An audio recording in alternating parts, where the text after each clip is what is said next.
Hello boys and girls, welcome back. Today is a special day because it's a Friday. We call it Good Friday. It's good because it's the day that Jesus died on the cross for our sins. It's also a little bit of a sad day because he was dead, but then in a couple of days a surprise happens. Today we're going to read a story by Nan Gurley and it's called The Little Rose of Sharon.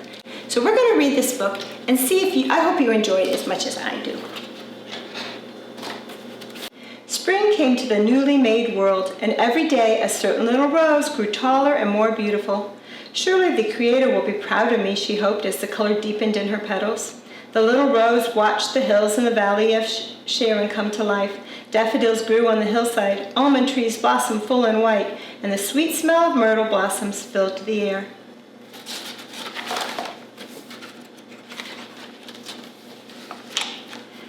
As the large green leaves on the fig tree above her danced gently in the breeze, the little rose looked up and saw a dove sitting on a nest made of twigs and grass.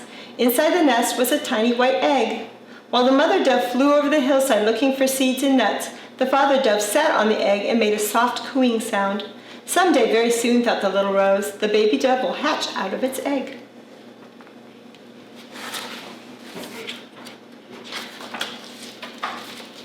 Early one morning, as the sun peeked over the eastern sky, the little rose saw the Creator. He was walking through the cool grass, looking at all his trees and flowers. Sometimes he would stop for a moment and listen to a bird's song, or sit in the shade of an olive tree and watch the sheep grazing on the distant hills.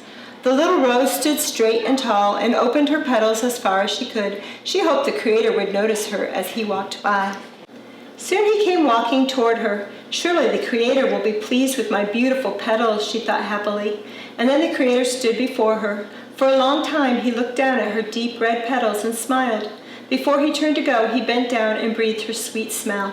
The little rose felt her heart would burst with joy. He noticed me, she thought, and he smiled at me. Truly, he must think I am beautiful. Later that evening, as she drifted off to sleep, the little rose was still remembering the smile of the Creator. During the night, a storm rolled in from the Mediterranean Sea. The wind howled through the trees, and the rain beat down on the shrubs and flowers.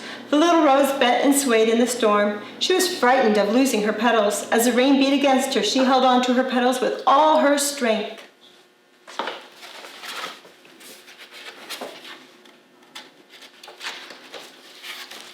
Finally, the storm ended. When morning light filled the sky, the little rose was proud to see that none of her petals had fallen to the ground. But when she looked down, she saw a white shape on the ground below her. It was a tiny dove's egg nestled deeply in the grass. It must have fallen out of the nest during the storm, she thought. Surely the mother and father dove will find it. She wished she could call out to them and tell them where the egg was lying, but she could only watch as the doves flew back and forth, looking for the egg and making sad, mournful sounds.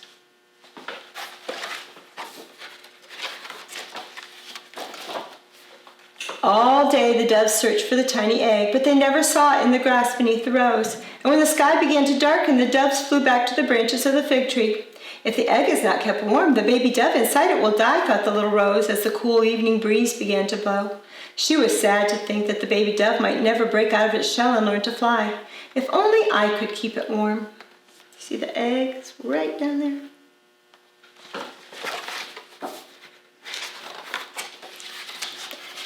As the moon rose slowly in the sky, covering the earth with a silver light, the little rose thought of the only way she could keep the egg warm through the chilly night.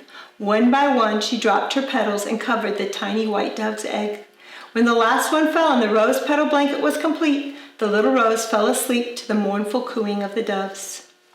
It's underneath here.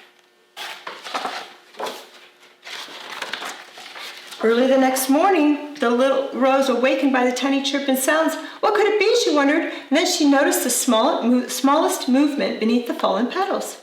Suddenly, a tiny dove's beak poked out from beneath the rose petal blanket.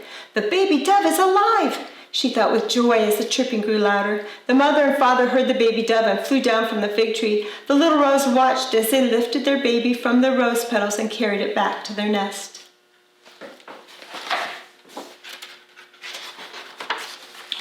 Later that morning, as the little rose was listening to the gentle cooing of the doves, she saw the Creator walking on the hillside. Oh dear, she thought, I hope he doesn't notice me. Without my petals, I'm no longer beautiful. The little rose was so ashamed, she looked down, but when the Creator stood before her, he gently reached out and touched her stem. You have given all you have to save the life of the baby dove, said the Creator. The little rose felt warm inside at the sound of his voice. One day when my son lives on this earth, he too will give everything he has. The little rose looked up into the gentle eyes of the Creator. Because of the love you have shown for the baby dove, I will call my son the Rose of Sharon, for he too will give everything he has and show the world my love.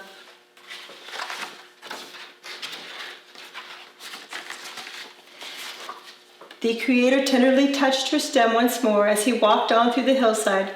The little rose joyfully lifted her face to the warm light of the sun. The end. Thank you, boys and girls, for listening to the story with me. Come back and join me again on Sunday. Bye.